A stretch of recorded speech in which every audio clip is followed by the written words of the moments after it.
All right, everybody, welcome back in. As you can see, a little different setup than normal. We have a guest with us today, Taylor with Orlando City, UK. Thank you so much for joining us today. How you doing over there? Thanks for having me, guys. Yeah, nice to be chatting to you after a dub. Yeah, no, it is nice. I would have to agree.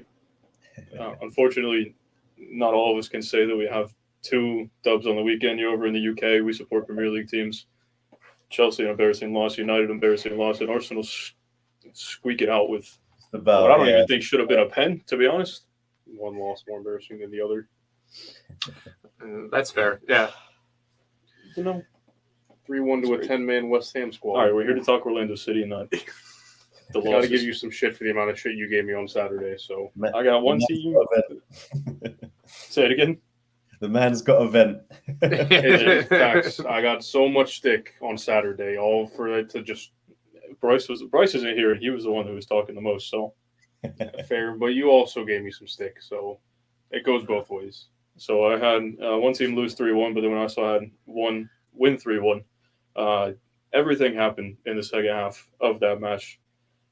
First half, a little boring to watch. I don't know how much you were at work, and Taylor obviously is in a different time zone. So I don't know exactly how much you got to watch, but from what you saw, what were some standout points that you want to talk about? Yeah, so from what I saw, I woke up happy first and foremost, and I really didn't know what the score was going to be. Obviously the guys had had a couple of weeks off after Leagues Cups, so I really didn't know what to expect because Fire have actually been in kind of half decent form themselves. So I was really pleasantly surprised to see the 3-1 result. Getting the general sentiment from scrolling Twitter. Most people said, the first half, like you guys just said there, non-event, not a lot happening. So it's really good to see, that obviously we conceded early in that second half, but the team's responding now. They're showing fight and heart in tough spots. And to be honest with you, like I said, we know Oscar Pereira's sides can perform well on the road. They can dig it out on the road. I think we've only dropped 3 losses all season at this point, which is, correct me if I'm wrong, I think that's like the second best record in all of MLS. So I was super happy, and it was a great way to start going down the stretch. So one thing that kind of stood out to me was Duncan McGuire only had 20 touches. He's been great all season long, and it's nice to see the rest of our attack, even the midfield, getting involved in goals. But do you think there's something going on right now? Because 2 games in a row where Duncan's just kind of been not there. What do you think is going on to affect that? Yeah, and it's strange, isn't it? Because we expect so much of him now because he's been absolutely amazing. But it'll come. I'm not too concerned about it, to be honest with you. Like you said, it's right. 20 touches, you'd expect him to have more. But it's MLS. He's in a moment. He's definitely overachieved. I think he would say that, all of our supporters would so far this season. But remind me with the lineups, because as I say, it's not one I managed to watch live. Did Mauricio play? Yes. And he came off in the 79th. I think Ojeda replaced him, if I'm not incorrect. Correct. He did, because I was wondering whether, because he's our main connector, whether he was fit. But if he was, maybe slightly concerning. But like I said, going back to my first point, what was really reassuring, despite Maguire being on the fringes of the game, was the response. I mean, I think it was 3 or 4 minutes, wasn't it? Cartagena's equaliser after Pineda. So I think we can draw a lot from that, especially after a few weeks on the training field. Yeah, I think that really says a lot about the team and the mentality and how we want to approach games, especially coming off the break. Like you said, the first half, you could tell we've been out for 3 weeks. It was kind of rough for both sides. Yeah. But we start to see ourselves grow into the game in the second half, and to respond as quickly as we did, I think that speaks for the management, the team, where we're at right now. Absolutely. And I mean, the double pivot, let's talk about that for a second, because that's been the real plus point of 2023 Orlando City. The combination of Wilder Cartagena and Cesar Araujo in there. that's the two. They've been absolutely excellent this season. And I mean, two lone players on the score sheet, Ivan Angulo and Cartagena. I mean, I want Luis Muzi, get those permanent deals signed up. I think, now we're heading down the stretch. I want to be seeing those guys in purple heading into 2024 as well. I think everybody here has said that Ivan Angulo is somebody we have to get done. Mm-hmm. Yes. Now, Cartagena with coming in that double pivot has added him even more so. I would say he is than getting probably, Ivan Angulo deal done. You were saying Cartagena? Yes. Better, yeah. I'd say he's probably priority number one, just because he is so crucial to our midfield that without him, we look like night and day. It's bad. It's almost a different squad. But when you get both Cartagena and Araujo on the score sheet, Araujo with the assist and Cartagena with the goal, you can't really ask for much more from a midfield. It's kind of Araujo was up and down beginning of the season. Last season, his rookie year at MLS, and he was getting it was last season, right? His first year, and he was getting rookie of the year shouts at the very beginning just because of his play style. Is very defensive. And then one thing we were kind of talking about with him was him getting forward and getting better with his passing. And now that he's starting to add that into his game and then even get on the score sheet with the assists and the goals recently, from what I can remember, the midfield is starting to turn into a complete midfielder that has everything in his locker. And I'd say the same thing about Cartagena too. He can pretty much do everything on the pitch. Mm-hmm. So, yeah, no, I was really, really impressed. Thus far, with his season that he's put in. We saw glimpses of him, didn't we, at the back end of last season? But I mean, he's really taken 2023 by storm in the middle of the pitch. So yeah, super, super happy with that. I mean, the other takeaway at full time after the Fire game, I mean, we was all delighted with 3 points, but I mean, I am concerned about this Antonio Carlos injury. Mm-hmm. Mm-hmm. I mean, for me, like I said, the legend of Schlegel and the penalty kicks, but for me, Schlegel's okay for a couple games, but it's a big drop off for me, Antonio Carlos down to Schlegel, and then beyond that, I mean, it's academy guys like Thomas Williams. So, I mean, heading down the stretch, I don't know the full extent of Antonio Carlos's injury, but that's a concerning thing, and that could potentially derail us, kind of staying in the top four. I'm hoping it's not too bad. I don't know if you guys have heard any more on his injury. I know that I haven't heard anything about it. We say the same thing about Schlegel too. We feel that he's a better guy coming off the bench. When we need to close out games, maybe in a 3-back to 5-back look. But anytime you rely on him for a full miss, the decision making is his biggest downfall, and that's going to be something that could potentially hurt us if Antonio isn't healthy for the rest of the season. Yeah, the decision making and the positioning, when to step up, when to commit a foul. It's just like the decisions that are rash and just something that's kind of off the cuff decisions that you're going to get. To Antonio, he was on the what was that? No, never mind. Saw a little glitch, but I think we're good. You're still here, Taylor? Yeah, sorry, it was just glitching a little. Yeah, sorry, guys. Yeah, I was going to say it's glitching out. All right. So then to Antonio Carlos, the availability report didn't have him listed. It was only Junior Urso, Mikey Holiday, and Gaston Gonzalez still on that list. And then for Antonio not to be there, I didn't even think injury at first. My mind went straight back to the links with Fluminense and him possibly transferring out. But now that it's come out that it is an injury, I'm hoping that's not just like a smokescreen. That's just something more going on behind the scenes.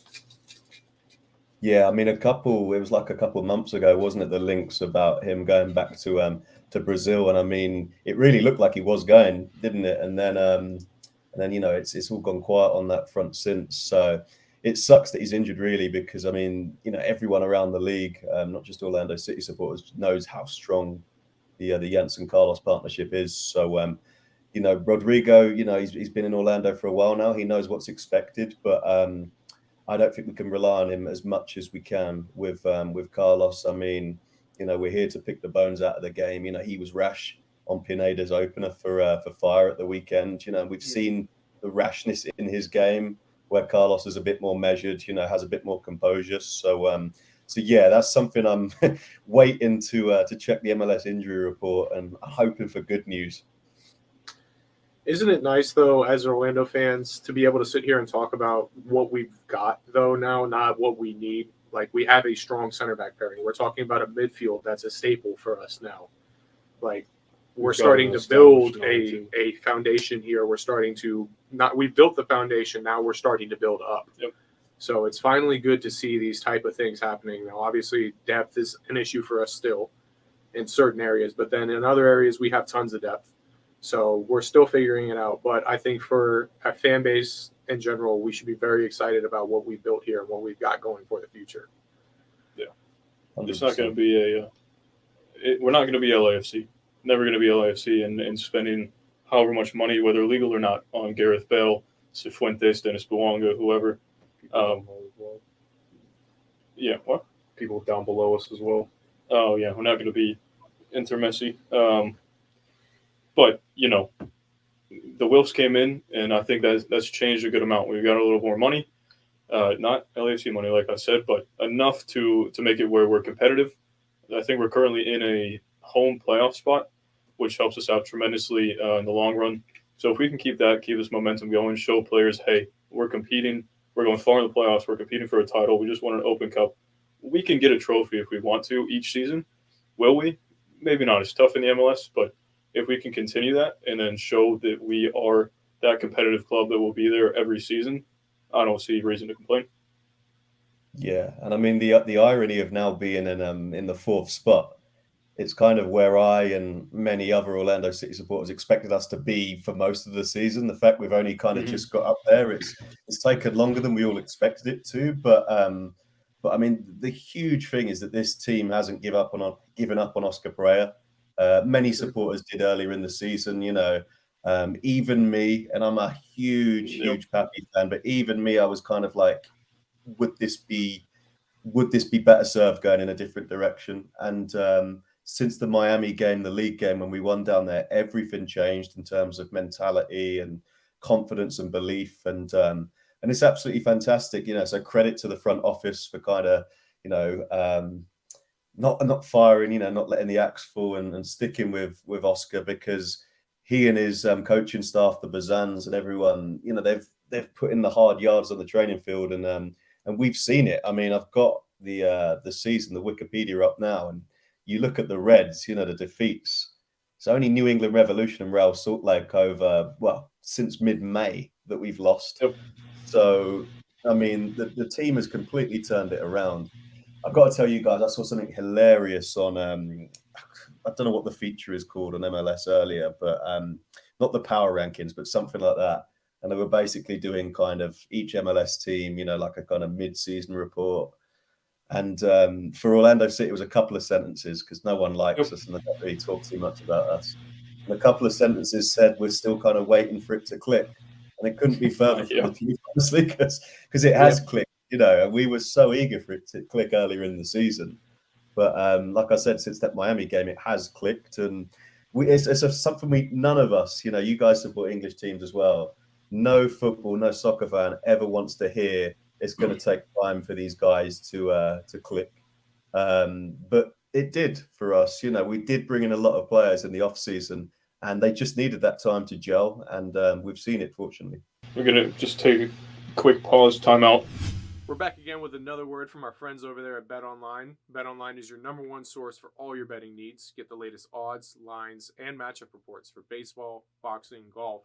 And you can even place your NFL futures bets. You can take the Steelers at plus 6,000 to win the Super Bowl. You can take my New York Jets for plus 1,200. Or Duval with 2,500. Or the good old Tampa Bay Buccaneers at plus 12,500. Okay, buddy. BetOnline continues to be the fastest and easiest way to place your wagers, including live betting and your favorite casino and card games available to play right from your phone. Head to the website or use your mobile device to sign up today and get in on the action.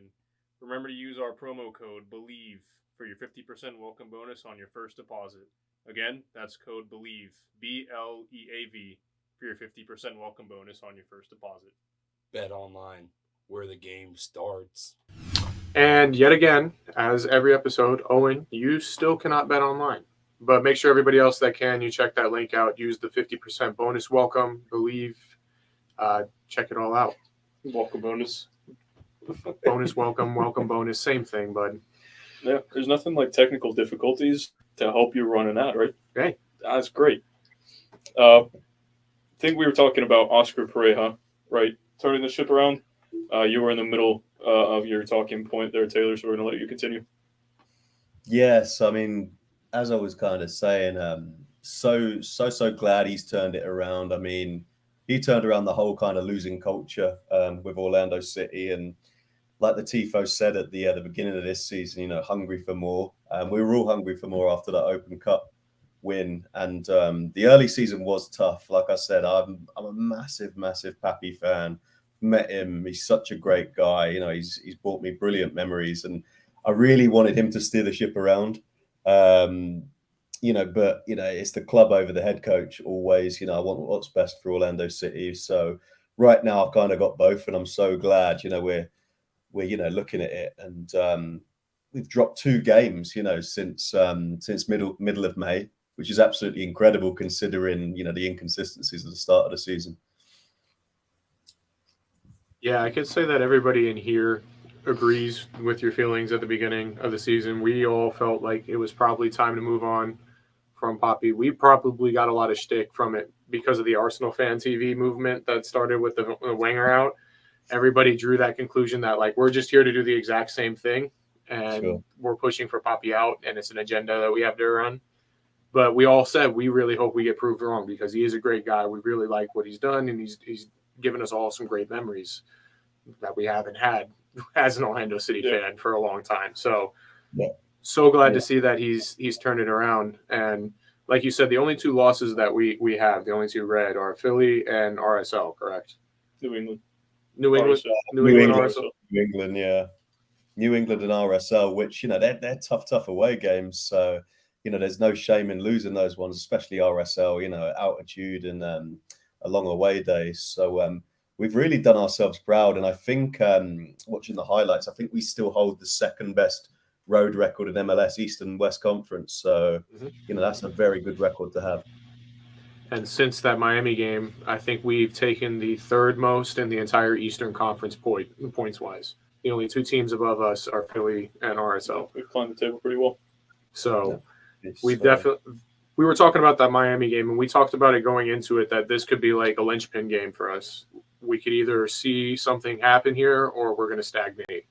And winning a derby game away in the fashion that we did, it really kind of catapulted our season, and we've kept on that momentum, and it's been great to see. Yep. And I think that was the one as well. I think if Oscar lost that game down at Drive Pink, who knows? We'll never know whether the Wolves would have pressed the button then, but that really was a game we needed to win. Unfortunately, we did. I think that's been probably the surprise of the season, the results as of recent, because historically, we all have experienced the dog days of summer. So to start winning games and to get points at this stage of the season is, for us, kind of unprecedented, which is why we're probably all calling for Poppy's head, because we know we're losing points at the start of the season. We're going to need those come this time, which it ended up being, kind of flipping the script. Yeah. So it's just been kind of great to see. I was going to say, at the beginning of the season, I think we usually pick up more points than we do in the summer coming into the latter stages of the season. And like you said, the script was flipped, and I didn't expect it. When we were at the highest point of Poppy out, I just thought there was no way he could come back and kind of save himself. We were saying, please prove us wrong. And he literally has. Never thought he would. But the turnaround is so massive. It's such a big flip in form. Yeah. It's just kind of crazy. Never thought I'd see the day where we're now sitting in 4th when we were sitting down at 11, 10, sitting on that play-in, playoff line. But here we are. The thing is, like, we're all Sorry to interrupt. You go. I was going to say it wasn't just the results thing either with Oscar. It was a style, wasn't it? And that's what we were so kind of, impatient about, because he is a defence-minded coach. He's made a good career in Major League Soccer on it. And we just weren't seeing the attacking football that, the Wolves' investment and, our personnel merited on the field. So whatever they did on the training field, they figured it out. I think the reason we've not had the summertime sadness this time around as well is the depth. This is probably the deepest Orlando City squad we've had since 2015 in MLS. So I think those things have flipped the script. I think that's a great way to sum it up. So we made it through the rough part of the beginning of the season. We've made it through the summer slump, Leagues Cup, glorified friendly tournament that's now real because of Messi. Well, it is what it is. We got screwed over. We're in the business end of the season now. What are your expectations from the squad? And now at this point where wins mean more than anything, as you're fighting for your playoff spots, you're fighting for that home bid. What do you want to see? What are your expectations? I want to see us continue in the vein we have been playing. I mean, we've won 4 of our last 5 games, 2 on the road, 2 at home, either side of that Real Salt Lake loss. So I just want to see us continue in the same vein. When I look at the schedule and the 10 regular season games remaining, St. Louis at home next is going to be tough. I mean, they've shocked everyone this season, so that's going to be far from an easy game. But I'm confident, we've started to turn around our home form, unbeaten in 7 at Exploria now. Who would have thought we would say something like that earlier in the season? We've turned it kind of back into a fortress. That's a tough game. The Cincinnati away game, they're going for the Supporters' Shield too with St. Louis. That's going to be tough. Nashville's always tough, home or away. We've got those guys at Geodis Park. And then you've got the revenge match, as I'm calling it. Sunshine Classico, revenge on our mind, September 24th. So there's some real tough games in there. Outside of that, I'm pretty confident, with our road form, I'm confident anywhere we go away from home.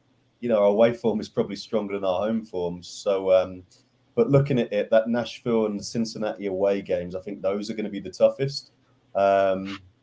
If you ask me how many wins, ties, and losses we're going to get out of the next 10 games, it's anyone's guess because this is Major League Soccer. But I think we're going to, and I hope I'm not jinxing it, but I think we're going to get more positive results than negative. I would have to agree with that. Yeah. I mean, there's no reason that we can't finish out the season the way we've started it. Like, not the way we started it, the way that we're going right now. Let's not finish the way we started. But there's nothing that, other than the Antonio Carlos injury, there's really nothing that says we can't do this. We can't get into the playoffs and can't make a run, because we know how Poppy is in knockout competitions. He gives us a chance to do something in the playoffs as soon as we get there. So I mean, you've seen, like, at our best, we can hang with anyone, right? Inter Miami, who is probably the most complete team right now. Out of Fort Lauderdale.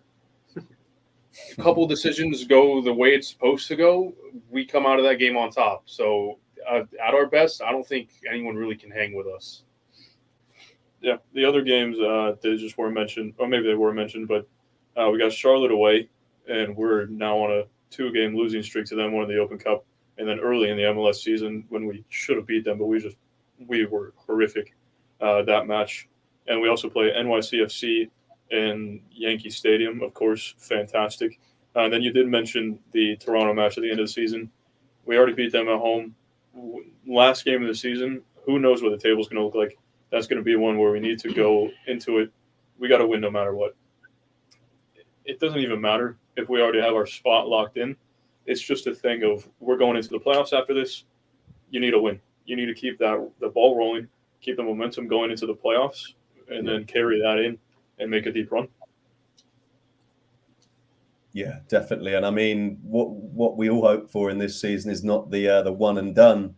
I mean, it's going to be a little different because it's made my head hurt recently looking at the rules, but the playoffs is completely different this year. Oh, so, yeah. I mean, it's I had to read it about 10 times, but I mean, it's best of 3 series, Yep. and top 4 gets 2 home games if you need 2 home games to qualify. So it's even more important to be in that top 4. But I mean, we've gone out of a whimper in the playoffs the last couple of seasons. I mean, we snuck in against Columbus on decision day. It was amazing the way we did it.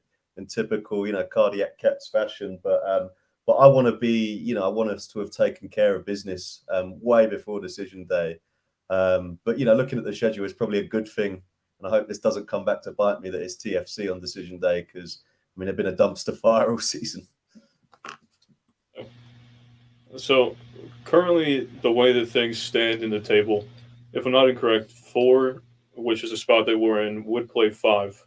I believe there's 8 playoff teams after the play-in, because 8 and 9 have the play-in, I think. So we'd be playing Columbus right now, and Columbus on their day can be very good. They just kind of came off a 3-0 win against their rival Cincinnati, and then they've also in their last 5 matches beaten Club America 4-1 and beaten St. Louis 2-1. They drew Minnesota 3-3, but then they also lost to Portland 3-2.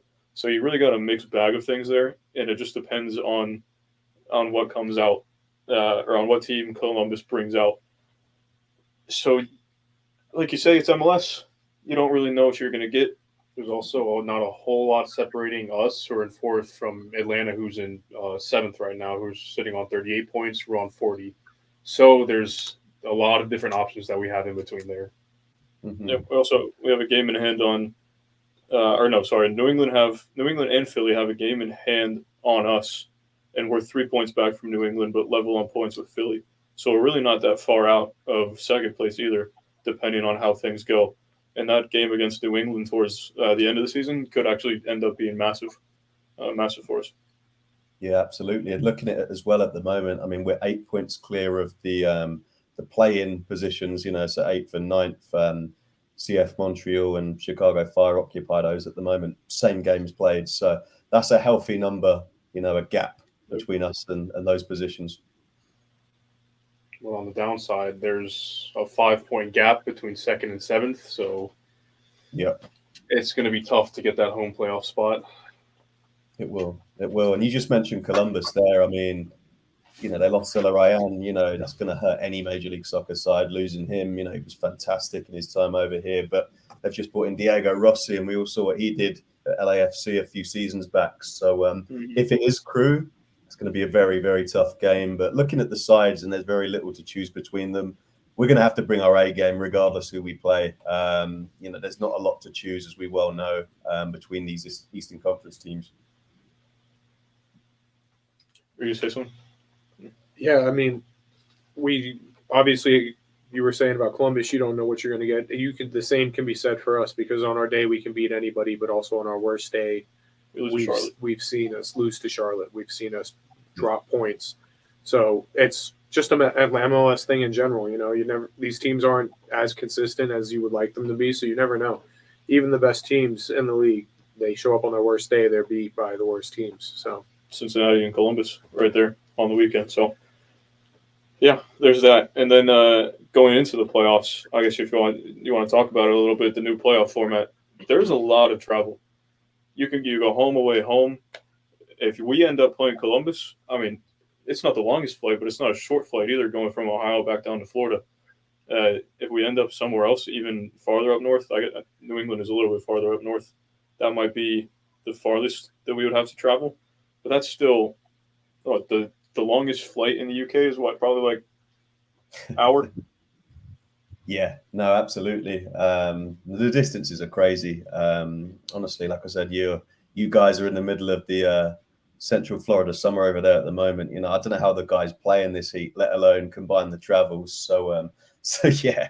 Hopefully we're not traveling hopefully first we get in the playoffs, but then hopefully, we're not having to travel too far. Because fatigue does play a factor, as we've seen. Yeah, it'll be a tough road. I'd like to say it would be easy to get Atlanta or out of Fort Lauderdale and not have to travel that much. But at the same time, a derby matchup in a little playoff series might be a little tough. Yeah, wow. And, the stakes have been raised, haven't they? Personally, I don't know what you guys think of this, whether you'd hold more resentment for Atlanta or Miami. Atlanta's still the team I can't stand. I really don't like those guys. So Miami's creeping up, with the recent meeting and what have you. But yeah, wouldn't want to face any of those guys round one. And obviously all the talk is, can Miami make it? I mean, man, I hope not, but you never know. They definitely have a lot to do. A But- lot to do. A lot. If A they lot. sneak into the playoffs, Say it again. said if they end up sneaking into the playoffs, there's definitely a shout for them to be a team that's going to make a run. Yeah, I mean they could go on a run in the regular season and then make it into the playoffs, and then we just saw what they did in the Leagues Cup, help with the refs and everything. So that maybe they could get that in the MLS too, and you never know what they could do. But hopefully they just don't have it in them. They're 14 points back from the playoff line right now, so but you can never count Messi out. So yeah, just give them one sniff of hope, and then they'll be right there. Well, we want to go on a little Premier League banter coming towards the end of the show. Sure. Unless Taylor, you got anything else you want to talk about Orlando City, of course. Yeah, I was just going to say, like I said, we're all kind of looking ahead at the last 10 games. You know, we're in the hunt now. You know, back end of the season. It is Major League Soccer, so it is hard to predict. But something that's kind of more of a certainty, and something we've seen last season. Facu Torres tends to get hot, doesn't he, near the end of the season?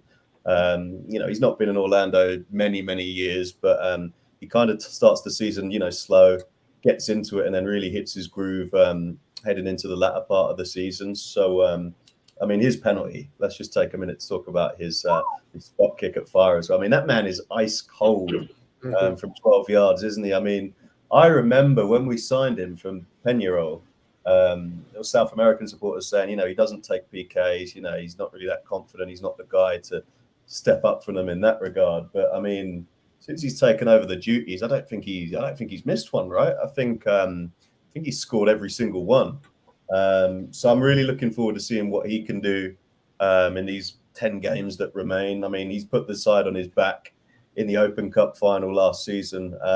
He's done it in Major League Soccer before. So I'm fully expecting Facu to lead throughout this, you know, going down the stretch. And that can only be a good thing for us. Yeah, the club and the ownership has clearly said you're our guy. Like you're going to be the face of this team. I guess the best way to put it. All their support. He definitely has all the backing, even through his bad times. We stick with him. He still gets the start. He gets the nod. Every time I feel like I say it's time to rotate him out of a game, he comes in that next game and he drops a brace. He gets a goal and assist. Like. He's just that guy that you're never going to count out because even if he's had 3-4 bad matches in a row, could turn around the next match. He could drop a hat trick. Absolutely. And a quick word on another guy before we do some Premier League banter, but Duncan Maguire as well. You know, we already touched on it on the show that, you know, he's not scored the last couple of games. The fact we're kind of, you know, half panicking about it and thinking, oh, what's gone wrong is just a testament to how well he's done. I mean, the knack Orlando City's front office has in the draft to, you know, find these strikers that just hit the ground running it really is something, to be honest with you. And Maguire, you know, he's turned into a fan favorite kind of almost overnight. You know, the way he took that goal, his last goal at Atlanta United. I mean, that was a massive win in our season as well. The Miami one, I loved it, you know, earlier in the season, but my favorite result of the season so far was Atlanta United away. You know, we'd not won up there in front of a full house, only, you know, behind closed doors before. That was a big moment in our season. You know, in front of the gate they get is ridiculous up there. So, you know, those kind of experiences that we've had this season under Oscar Pereira, who, as well, let's not forget as well that he, you know, this is the last year of his contract as well. So that's another really interesting thing happening around Orlando City at the moment. I mean, a month ago, we saw the rumors of Tita, and it seemed to be a really strange time for those rumors to come out, considering, you know, Oscar had kind of turned the ship round. I'm taking those with a pinch of salt at the moment, if I'm honest with you. But yeah, Oscar, last year of his contract, it's anyone's guess, you know, whether he stays for next year or not yet. But if he keeps getting these results like this, you know, and he sees he's got the team with him and they're fighting for him, then I want to see him in charge going forward. Yeah, I would have to agree. And before we move on, I want to say, we're just asking you about one person, actually. We saw Dagger Dan start in that right back spot last night. We've seen Kyle Smith there recently. He hasn't been in great form. Mikey Holiday is now coming back from his injury. Is Dagger Dan starting to right back and kind of moving up something that you would like to see, or would you rather have Mikey come back and be more of a right back than shifting up into the midfield? Yeah, well, it's good to have options. I never knew Dagger Dan could play right back until fairly recently, so that's been nice. But I must say, it's been bit part because of his injury. But I really liked what I saw from Mikey earlier in the season. We weren't necessarily getting the consistency of results, but I think he's a genuine talent, and you could see that he'd worked on his game since last season. So it's been a weird one right back this season because we were so used to having Juan, and knowing what he did flying up that right side. You've seen Dagger Dan over there recently. You've seen Smith. You've seen Halliday. So there's been a lot of turnover in that position because of injuries, suspensions, what have you. But Dagger Dan drove up, won the penalty. I mean, it was such a sloppy penalty to give away if you're a Fire supporter. I mean, that was just the tonic because that effectively called the game. Torres's penalty, but I'd like to see him start the game against St. Louis at the weekend at right back. I think he did a good job. Well, great opinion on that. And how's your opinion on Kai Havertz? I mean, before we get into that, we could stick with the right backs. How's it going for you over there? Oh boy, I told you. He just needs to get hamstring surgery. We're just gonna keep it at that and then move on. Still the best right back in the league. Still the best right back in the world. So moving on to healthy. 2 002s we're coming up on. Mountain Havertz. All three of you actually have an opinion on this, so I'd like to hear them. Well, Mount's hurt now, so he'll be out till the international break in September. Not great to see, but this is the opportunity for someone to step up. What, McTominay? You never know. This is where we need Fred, the little energetic. He's ball gone? in the middle. I know. That's what. Yeah. If you're so calm, like what has Mykhailo Mudryk done for you guys? Let's be real. We still haven't heard about Kai Havertz. Dodged a bullet, Mykhailo Mudryk. I mean, he's a YouTube. Thank God every day. He's a YouTube soccer player, right? Trossard is so clear. You dodged 3 bullets. Let's be real. Yeah. I mean, how much was Trossard in the end? 35. Mic drop, but no. Going on to Havertz, I'm going to answer the question. I mean, it's early days, isn't it? I don't want to be too harsh in my assessment, but when he signed, and it was in and around the Declan Rice signing that I'm pumped about, and he's played so well in his first 2 games for us. But if we paid 20 million for Havertz, then I'd be okay with it. But it's the amount of money we spent on him. I mean, he didn't, he scored the Champions League final winning goal for Chelsea. But besides that, I mean, he was a flop. He didn't do it at Chelsea. And I think I'm getting used to Arsenal just signing Chelsea players season in, season out. Now it's weird. I actually, I think you guys know this personally as well. Like I said, Chelsea over the years, at times I've kind of, hated those guys more than Tottenham, because they've been winning what we want to win and stuff. So people have been calling it, is it even a rivalry anymore? These guys are just sharing their players around kind of season in, season out. With Havertz, I'm going to give him time. It's 2 games, like I said, it's so early on, but Arteta sees him playing deeper. We saw it at Crystal Palace last night, a hard-fought win that we deserved. I thought we showed brilliant grit, determination with playing, half an hour a man light, which was a joke. But yeah, with Havertz, he's got that languid style, and it reminds me of Mesut Ozil. And in England, we like our players to run and give it everything. And maybe in a more continental league like Germany, Portugal, France, he's appreciated more, that kind of player, Havertz and Ozil on the continent compared to England. So, I mean, I'll be honest, it was like playing with 10 men, if you ask me for my honest opinion, against Crystal Palace. I mean, it's a weird one because some Arsenal fans afterwards were saying he had a really good game. For me, he wasn't really in it. Guys like Eddie, he missed 2 massive chances last night, but he won the penalty. He was everywhere. Havertz obviously playing deeper, wasn't doing that kind of stuff, but I didn't see too much that he was doing either, other than kind of, he's a tall guy as well, and Arsenal haven't had tall guys for a while, but he's not the kind of powerful guy either. I think there's as many questions about him now as you had when you had him at Chelsea, honestly. Yep. Yeah, that was the whole thing when the rumors came about with Arsenal. Even before you guys were in for him, Real Madrid was in for him, and that threw me for a loop. I'm like, what is Real Madrid going to do with Kai Havertz if he can't cut it in the Prem? He's not going to cut it for them at the highest level in the Champions League. Although he did win us the Champions League, but Maybe he just needs like a high level of coaching that Chelsea can't provide. oh well, he supposedly has a high level of coaching at Arsenal now. Well, let him. What was the term he used? He has to gel with the squad and with Miguel. So you got to give him time. Whereas Mr. Mikhailo's been at Chelsea how long now? Well, can I finish my statement? Because you cut me off. Go ahead, but we'll get to Mikhailo. The same thing that you said, being appreciated more in France or Germany. I've been saying that to Cannata for the longest time. I just think the Prem is a little too fast for him. He was killing it in Germany. It's a little bit slower over there, and then he likes to take his touch, pick his head up, and then try to find a pass. But the time that he takes to do it, you don't get that over there. You do in Germany. If you do in Germany, you do in France. So he could go over there and kill it. I just don't think he's at the level that the Premier League requires.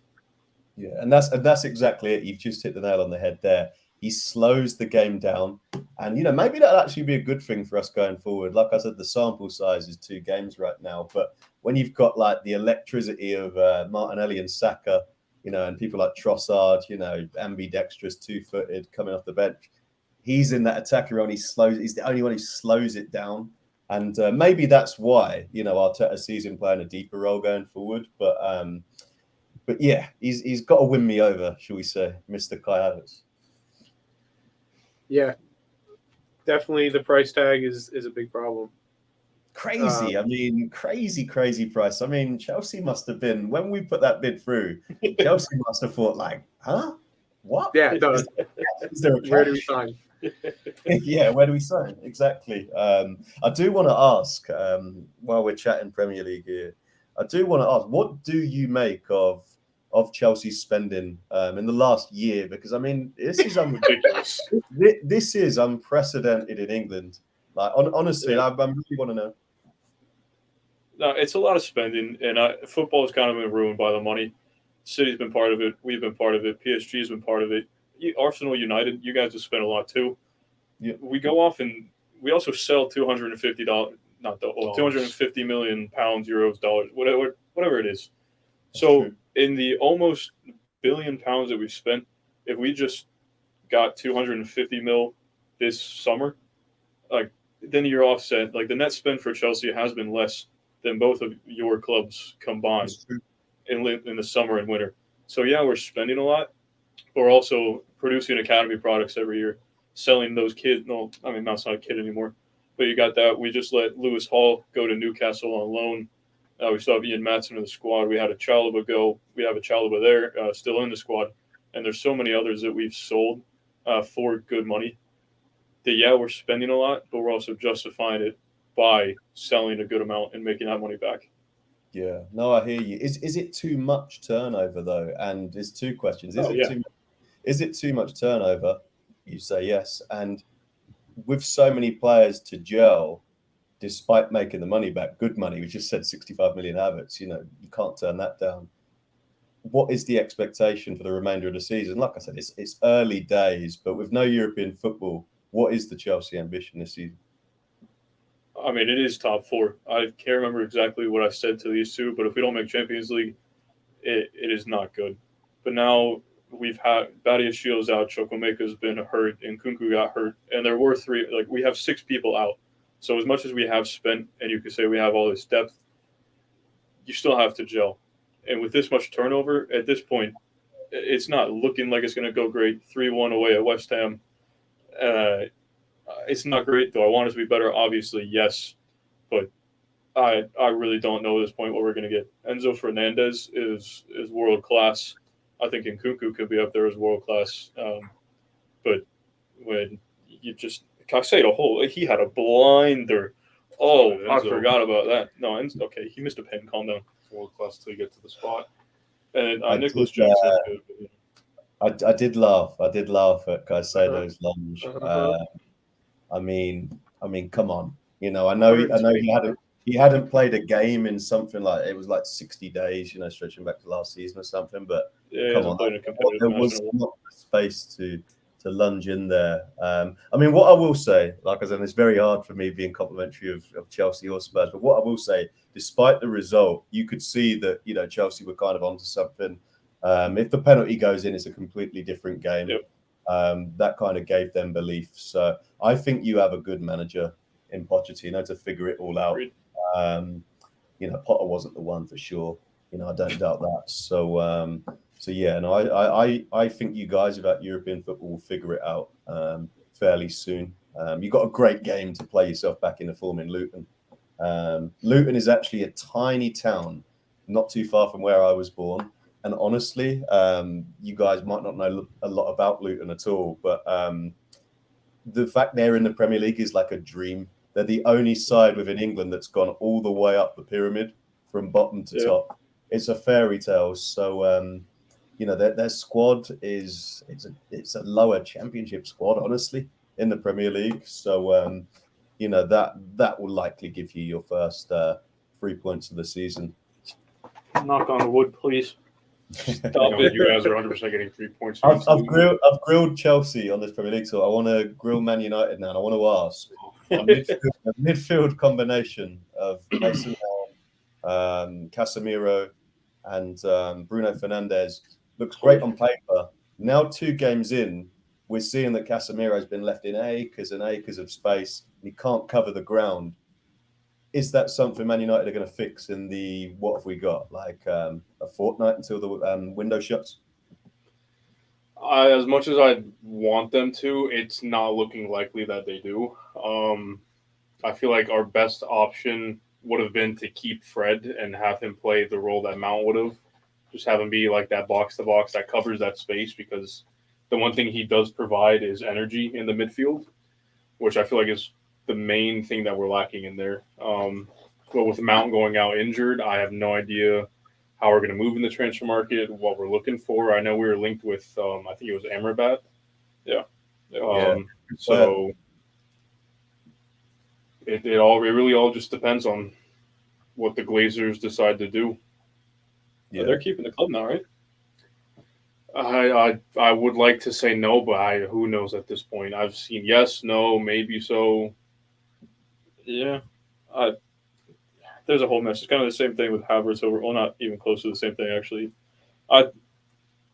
That was another sale that at the time I was like, oh no, Mount's leaving, Cobham product, blah blah blah. He loves the club, and then you saw the clip of him and his dad sitting in the dressing room at United, and he's like, oh, we're home, we made it. Tony Mount is and then this was their star boy 3 years ago, by the way. I've seen Chelsea supporters have made up a song for him now about leaving. And I mean, we've had it at our club over the years, you know, all the players we've lost to Man City. I mean, you know, he was a Chelsea boy. So to go to Man United, I mean, was you pleased with the signing of Mount? I've got to ask that as well. And do you think he's going to be a success? I was pleased with it. What do you be honest about? What? Don't try to gas him up. Don't try to gas him up. Yeah. I thought it was a good signing. Obviously, I think the price tag I thought was a little bit too much for someone I think he was in the last year of his contract, as well as coming off of an injury. But I thought it would be good to start. It hasn't really worked out the best so far. He did look better in the game against Tottenham. Of course, we lost that game, but he's looking like he's improving. He's been working hard with Ten Hag off the pitch. So once he gets back from his injury, I guess only really time will tell. But things are looking positive. Yeah. 11 passes, and he got more passes were completed by Andre Onana than one of your key midfielders. Andre Onana, the wrestler. I mean, the thing is, Andre Onana, the wrestler, coming off the top rope. Good Lord. I mean, we're 2 game weeks down in the EPL, and the standard of the officiating, I mean, honestly, it's been just terrible. in our match. I mean, and you know, thank your lucky star. Yeah, exactly. I mean, thank your lucky stars that he did a badge check and he thought, I'm not giving that. Because, I mean, that was the clearest penalty you will ever see. I don't know what you're talking about. That was all clean, all ball. I But I think think there was a tweet, right? There was a tweet. I mean, this is the Fergie era, so ages ago, the success era. But there was a tweet. There was 3 penalties given in a decade at Old Trafford. So the ghost of Fergie lives on. I mean, they just don't give PKs up. They just don't give PKs at Old Trafford. yeah, I think karma was paid out because we had the handball at Spurs that wasn't given, which I feel like was a stone wall penalty. So I guess you could say one balances out the other. So Yeah. uh, in the Arsenal Palace match, Tomiyasu got screwed over with both of those yellows. Honestly, if anything, Havertz should have been given the yellow for time wasting, and Well, I then he mean, just yeah, ended up being the Havertz. goal. Yeah, I mean, you're right. Havertz took what 15 seconds, and Tomiyasu took what 8 seconds. 8 So seconds from the time he touched the ball. he was just the wrong man at the wrong place at the wrong time. And I mean, the second, On the IU. contact on Jordan Ayew was, I've watched it about 20 times. It's minimal. I mean, you won't see a softer couple of yellow cards this season. I mean, on the bet, that's compounded Timber's, kind of season-ending injury as well. So, we might get to the international break, and I think we've got Zinni who's left, but we might be out of left backs. I mean, it is honestly outrageous. And I mean, that's the thing. If they've set a precedent now with that Tomiyasu yellow for the time wasting, Arteta said it after the game, we're going to have a game this season where it'll be 8v8. I mean, if that's now the precedent, there's going to be so many red cards this season, honestly. So it'll be interesting to see in the game weeks going forward. But I was fuming. I was full of expletives when I saw him sent off. I thought, no way. So I think I heard, I don't know if it's across both match weeks or just the past, 5 red cards issued already so far this season. Yeah, exactly. So that's a lot. That's a lot for game week 2. It's ridiculous. That's a lot All for right, game week. so I mean, yeah.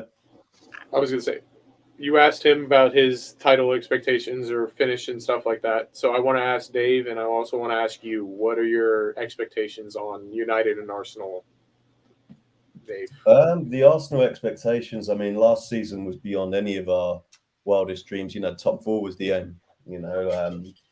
Top 4 was there, and said that's Chelsea's aim this season. Top 4 was the aim. So to push City close, was something we didn't expect. Did we bottle it for away? Yes. Considering the lead we'd built up, but I think every great sports team in history has kind of had that really low point before a high point. So learning what it means, and we're a young squad as well. So I'm just hoping that plays in our favour going forward. What I will say though, now the expectations have raised, and last season was hell to follow as a supporter. Honestly, it was tough, kind of going week to week just to get top 4. I've never looked at Man City's results over the last decade. Looking at their results and trying to match them is so exhausting. I know what Liverpool fans have been through now. And especially kind of last night when you're trying to grind out a 1-0. It was tough, but my expectations, Man City are going to win it. No one's done 4 in a row in the EPL. They will. I think they'll win it again. I think they're simply too strong for as long as Guardiola's in this country. But I do think we'll have a good season. We've not been in the Champions League for a long time now, so we're going to have to balance that and the league, which I think will be tougher than many people think. But I do think we're in for a good season. I think the power and the control that Declan Rice has brought to the team. I mean, I was so happy when we got his signing, and he is going to be worth every penny of that 105 million. I don't have a doubt. He's been fantastic, hasn't he? He has, and he's just that commanding presence. And he's played 2 games in the Premier League for Arsenal. He looks like he's been playing there a long time. I never thought I'd see the day when Arsenal would spend over 100 million on a player, because we've notoriously been tighter over the years. The Cronkies have finally found their wallet in the last couple of seasons. But yeah, he's going to be worth every penny. Whether he's enough to bridge the gap to City, I still think not. I think we're a top striker away from really puffing our chest out and saying, "Yep, we're going to go toe to toe with City." I mean, Victor Osimhen's the one. If I was playing fantasy football, if we added him to this team, I'd say, yeah, hell yeah, we're going to do it. But I see us coming runners up to City again. I just think they're too strong. You got 130 mil to shell out for Osimhen. That's it, right? I mean, and he would be worth every penny of that as well. But I think after Cheeky David bid for Raya, Ivan Toney. I would love to see Ivan Toney join in January. Whether we do it, I have my doubts. But I think he's the cocky, arrogant striker we need to complete this squad. Absolutely. I think he could be the difference, but I just don't see Arsenal going for a character like that. But I would love if we did. Havertz could play striker, in case you didn't know. All right. He can't play central midfield. But no, it's going to be a really interesting season. Like I said, Chelsea and Man United are playing catch up early, but it's so early. Honestly, the level of with these transfers nowadays, the level of scrutiny with big money players, we're expecting brilliance straight away. I mean, everyone needs time to bed in. I think this season's going to be more open, but I still can't see past City. I detest them, honestly, and this is why I don't want a super team in Major League Soccer into Miami, because it's unbearable with Man City. They're that good. They just lock every game down, game in, game out. Doesn't matter whatever competition, and it's boring to watch. And that sounds so sour grapes and childish.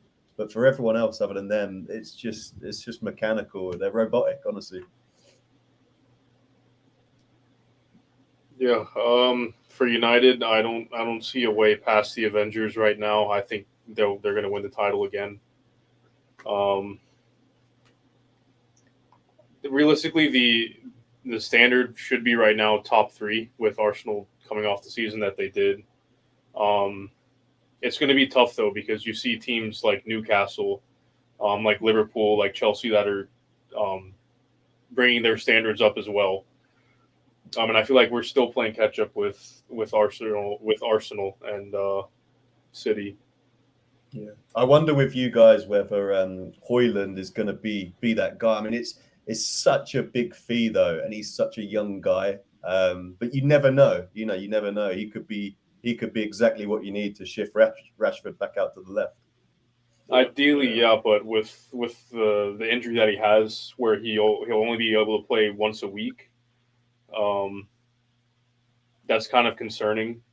So that means Rashford's going to have to play up top. We're going to have to find another number 9 that can play that position for a month or two, however long it is, until he is fully fit to resume his duties. Yeah. Is that a Ballon d'Or clause still active in Martial's contract? Because he could still go in and win the Ballon d'Or, right? That's true, yeah. Then you got your answer right there. Ballon d'Or competitor. Maybe we'll shell out 100 million pounds on 3 midfielders and revive our midfield like certain clubs have. Two. Who? Cares? What? 2. We've only done 2, not 3. Who? That was dead. Enzo Caicedo. I swear there was another one. Mikhailo? He's not a midfielder, mate. I mean, their whole squad is 800 mil. So yeah, they've spent $1 billion plus. So regardless of who it is, you've spent 100 mils on plenty of people, and it still makes my weekends the worst. It's fantastic. Well, I think we will be runners up as well, but I think we're going to give City a run for their money. I think we're a better team. I feel like City has not gotten stronger this year, but we have. But there's still the level of that team is ridiculous. There's a little bit more questions to be asked of them, a little bit more gaps, especially with KDB out and Julian Alvarez trying to fill in. He had a great game last week, but we've seen in the Community Shield and in the first week, he was kind of on the fringes. So there's more questions to be asked about that team, but I think there's still, obviously, it's City. Yeah, absolutely. And today the news just dropped in this country that Guardiola's having surgery, so he's not actually going to be on the touchline for the next two games. Interestingly, bet your bottom dollar he's not going to have back surgery when he plays Arsenal. But of course not. Surely that could only be a good thing that he's not down there on the touchline. Maybe the players will feel even freer. Because he's such a disciplinarian. Little do you know, he's just going to Zoom call it in. He's going to have like a set up a laptop laptop on the side. where he's just sitting Most in the likely. hospital bed doing everything. Most likely. The 2 games that he misses, and if it is only 2, is Sheffield and Fulham. So they did it at the right time. You're right, don't you? I think they'll be okay. Well, Taylor, we really appreciate you. Thank you again for your time. As Thank you for always, putting yeah. up with these Chelsea and United fans. I've been bearable. This one, maybe not. It's all good. It's all as long as we finish above you two, it's all good. Right. Hopefully, City too. Hey, we can hope for the best. City's a bit of a. That's a long shot. That's a long But- shot. Yeah, you know. That's the aim. Aim high. There you go.